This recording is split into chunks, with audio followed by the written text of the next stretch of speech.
On the evening of December 20th, 1860, a convention of the people of South Carolina is gathered in Institute Hall in Charleston. Delegates have approved an ordinance of secession. Capturing the drama of the moment, the president of the convention loudly proclaims the state of South Carolina an independent commonwealth.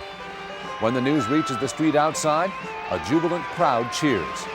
The sovereign people of that state, who almost 75 years before in the same city had ratified the U.S. Constitution, now renounce it. Within a few weeks, 6 more states in the Deep South leave the Union. The following spring, another 4 states, including Virginia, the birthplace of 7 U.S. presidents, are added to that number. The seceding states reunite as the Confederate States of America, founded in February 1861. Several border states threatened to secede as well. The Union created by the founders seems to be in ruins.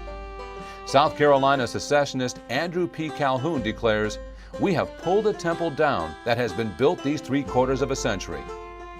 Outraged by the refusal of northern states to enforce the Constitution's fugitive slave clause, and alarmed by the election of a president hostile to slavery, Southerners finally embraced secession as the only way to save their way of life. They claimed secession as a right. But did these states have a right to secede? At issue were fundamental differences of opinion about the Constitution and the more perfect union it was intended to create. What was the nature of that union, and when did it begin? Was it a union of states or a union of the American people as a whole? Did the Union begin with the ratification of the Constitution, or earlier, in the act of declaring independence from Great Britain?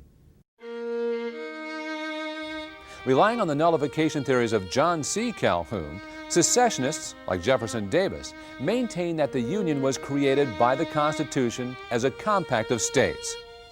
They argue that a state had the right to free itself if the terms of that compact were violated. The right of a state to secede from the Union, said Davis, was an essential attribute of state sovereignty. The new U.S. president, whose election had triggered the crisis, had a different opinion. Abraham Lincoln believed the American people were joined as one whole in a perpetual union, created in 1776 and made more perfect in the ratification of the Constitution. States were never sovereign and had no right of secession, which Lincoln made clear during his first inaugural address. Plainly, the central idea of secession is the essence of anarchy. The principle of secession, Lincoln later declared, was one of disintegration, and upon which no government can possibly endure. In the end, Lincoln's view prevailed.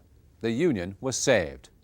It would, however, take 4 years of the bloodiest war in the nation's history to settle this issue, and years of difficult reconstruction afterward to secure that Union on a new footing.